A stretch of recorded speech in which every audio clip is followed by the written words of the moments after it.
The building you see houses the headquarters of SIS, also known as the Military Intelligence, Section 6, which is the British Foreign Intelligence Service, as it was called by its author, the River House.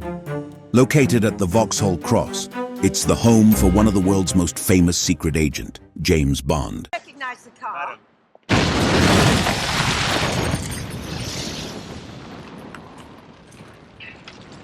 But this was not how it all started, wasn't it? Let's take a short trip to 1909. The British government is currently facing the threat of rising imperial ambitions of Germany. The current Prime Minister decides to take action. The Committee of Imperial Defense is ordered to solve this arising problem, and they decide to establish a Secret Service Bureau in July 1909. A 50-year-old Navy officer, Sir Mansfield Cumming, is being chosen to lead the foreign section of the Bureau. He is given £7,000 and a small Whitehall office to start, what will become the MI6. In 1914, the First World War broke out, which had a huge influence on the growth of Secret Service. After the Germans invaded Belgium, a huge wave of 180,000 refugees came over to England. A huge part of them arrived at Folkestone, a small city located on the English Channel in Kent. Because of that, the service decided to create a spy central for wartime there. The incoming refugees were recruited by British intelligence and were being sent back to infiltrate the German units. In the meantime, in October 1914, Sir Cumming had a motorcar accident in France. He sustained severe injuries together with his son. The year 1917 has been significant for British intelligence. The La Dame Blanche, a network of spies in German-occupied Belgium, started working with the British. After Sir Mansfield took responsibility for the network, it managed to grow to 800 members, providing a huge amount of important information to London. In 1920, after the war, following many name changes as Foreign Intelligence Service, C's organization and MI1, a new name, has been adapted. Even though most of you know the organization as MI6, the name SIS, which stands for Secret Intelligence Service, has been used ever since then.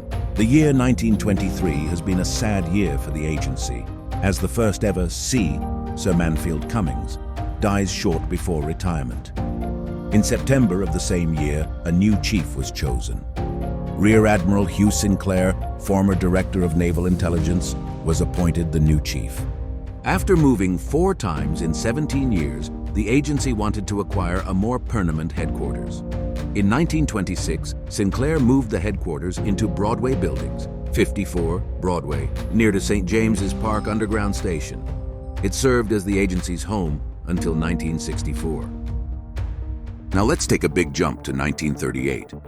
As the tensions in Europe rise, the British government started preparing for what's to become the biggest war in human history. In this situation, a special Section D was established as a part of SIS. The goal of the section was to carefully plan, prepare, and in some occasions, carry out sabotage missions and other clandestine operations. It was rather the opposite of the main goal of the agency, which was to gather intelligence. Lawrence Grand was chosen as the leader of this establishment. Under the section, numerous plans for targeting German electricity industry, food supplies, and agriculture were written. The same year, a new property was bought, which was the Bletchley Park in Buckinghamshire. It served as the wartime base for SIS. Sadly, a year later, the chief of SIS, Hugh Sinclair, died. Fortunately, a new C was chosen shortly after. The new Chief Colonel Stuart Menzies played a crucial role in the outcome of the war. He saw the needs of the British intelligence, and by 1944, there were 837 people working in the agency's headquarters. In 1943, in the face of agency's rapid expansion, the leaders recognized a need for systematic training. Commander Kenneth Cohen was appointed the Chief Staff Officer of Training. Soon after that, the training section started producing books and manuals for overseas stations. It came out to be a highly beneficial establishment for the service. We're still in World War II, precisely in 1944. During that time, the preparations for the Allied invasion were taking place. The SIS collaborated with its American and French equivalents to create special teams of agents for this occasion. Having the codename Sussex, the agents were split into pairs, consisting of a man and a woman, and were being dropped behind enemy lines to to provide vital intelligence to their respectful headquarters. By August 1944, 2 months after invasion, over 800 messages have been transmitted by the teams.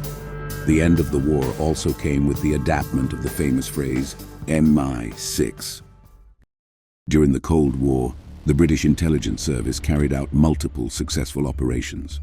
One of the most significant of them was Operation Jungle, which took place from 1949 to 1955. The goal of this operation was the clandestine insertion of intelligence and resistance agents into Poland and Baltic states. The inserted agents were mostly of the Polish and Baltic states' nationalities, who were trained in the United Kingdom and Sweden. They were to link up with the anti-Soviet resistance against the communist governments, who were also called the Forest Brothers.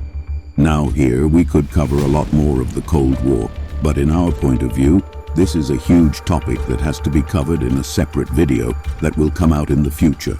Using this quick break, we would appreciate if you scrolled down to like and subscribe to support our channel.